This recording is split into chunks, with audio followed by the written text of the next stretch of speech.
Okay, so there's some, solo ideas for what they're worth. Interesting thing about this little track, and it's a thing to always be aware of. After the B, right? 4, 5, 6, 7, 8, 1, 2, 3, 4, and the G, we come back in on the E. But it's a setup for the verse. The verse hasn't started yet. There's 4 bars of E. 1, 2, 3, 4, 2, 2, 3, 4, 3, 2, 3, 4. And now the verse starts. 1. We're still on E, but we had a 4-bar setup there. So that's something that you need to know about. Now, talking about the solo thing. I think most of us that play solo kind of stuff have some home base kind of things where we can start or end and we know that it's going to sound okay. So one that I've always loved, and again, it's the same thing. It's the minor third getting pushed to the major third. We're in E, right? You guys have heard that, right? So I'm hitting a B note with my first finger, 7th fret of the high E string, and I'm hitting a G note on the 8th fret of the B string, but I'm pushing that G note. But I'm not pushing it all the way, so we're playing in E, so I know I can't go wrong with the E note, so after I do that, my third finger's right there ready to go. E on the 9th fret to the D, the 7th, 2 frets down. And then I don't remember what I did. I played the blues.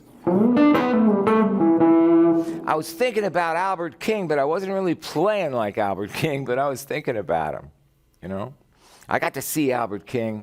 Listen to his records. If you don't know, listen to, Laundromat Blues and I'll Play the Blues for You and so many Crosscut Saw, so many great songs. Albert played a Flying V. He was a very big man, and the Flying V looked like a ukulele on him, and he played left-handed. He played with the strings, what we would consider upside down.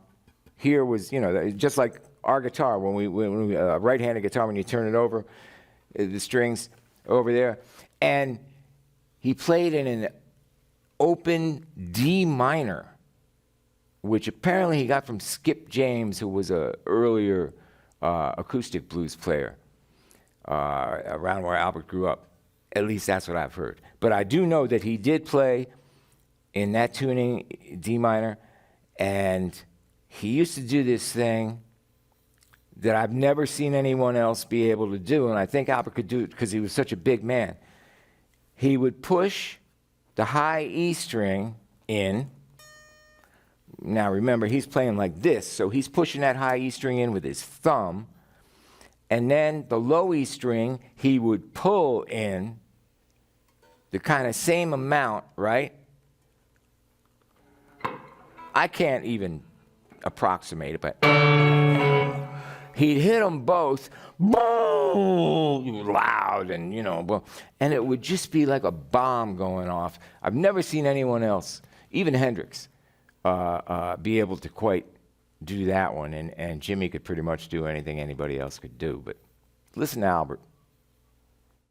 All right, so when we're playing blues, whatever key you're in, it's basically the 1, the 4, and the 5 chords. So if you're in G, it's G and C and D. E, like we were, it's E and A and B. If you're playing an F, B flat, C, you'll get it. It's perhaps a little simpler when you're on the 1 chord.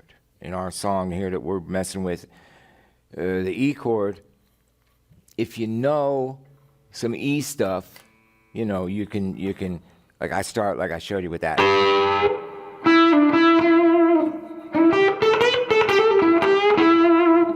Again, I'm pushing that G towards the A flat, right? That's my push. You'll hear that over and over and over and over. Otherwise, it's just E, G, A, B. I push to the B. But where it gets tricky is even when it goes to the 4 chord, right, the A, it's still, you can stay E. You can still play in. Albert King would do whole solos with just those 4 notes. The 1, the minor third, the 4, and the 5 notes. You can do that over the A, over the 4 chord. Where it gets tricky is when you go to the 5 chord, the B. Because you can stay with E, but it's cooler if you acknowledge, you know, sonically that you've gone to the 5 chord. And one I like to do, which is again, you know, old 30s piano players and horn players, and that I probably got from Jeff Beck when I was a kid listening to Jeff. And man, I loved Jeff. You know, what a guy. Could do things, again, that no other human could get near. So you might, a thing that I heard myself doing when I listened back to this one,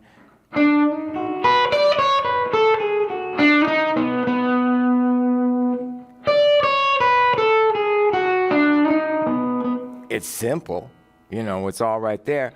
Again, we're starting with the, so it's a B chord, so the major third is E flat. I start on the minor third, on the D note, and I go to the E flat.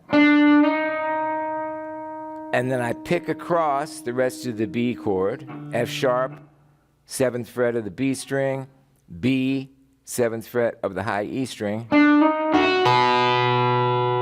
And then I go D, 10th fret, C sharp, 9th fret, B.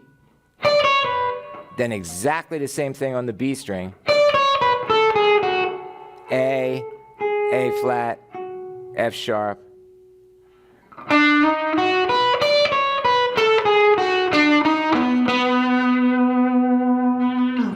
Now, you could do exactly the same thing when it went to the A chord, and it would be cool. You could,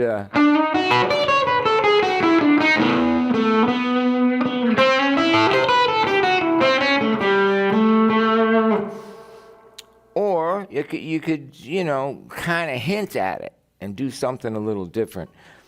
But anyway, that gives you an idea of adding in some notes outside of the straight minor blues box.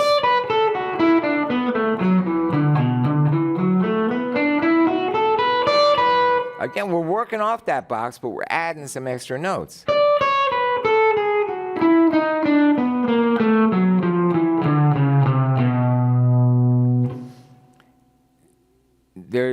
There's in any song, out of the 12 notes, most songs use 7 of them. Those 7 notes will always sound do, re, mi, fa, sol, la, ti, do. 8 notes, but first and the 8th are the same. Those 7 notes are always going to sound pretty correct within that song. As you mess with them, you'll learn where to put them and where to do it. And yeah, that's that thing.